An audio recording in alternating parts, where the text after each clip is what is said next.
ben we in de Lemmer en ik zal even zien wat je te beleven valt. Inwoners van de Lemmer worden Lemsesnaam. Deze inwonersnaam wordt al honderden jaren gebruikt. Het grootste nog functionerende stoomgemaal van de Wraat stamt uit 1920, maar tot 1998 op de Wraat erfgoedlijst. Het Lemstersluis is een historische sluis gebouwd tussen 1884 en 1887 en speelt nog steeds een wichtige rol bij de watersport.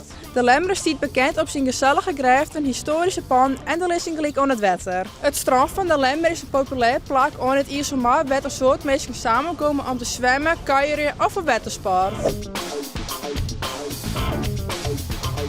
De vuurtoer van de Lemmer is een replica van de oorspronkelijke vuurtoer uit 1884, die in 1968 afbrutsen werd. Op de markt stond het oude gemeentehuis van de Lemmer, een historisch gebouw dat jaartijds gebruikt werd als gemeentehuis en gerjostgebouw. Dit wien we voor Lemmer en was dat we de volgende keer bij komen, laat het dus weten in de reacties.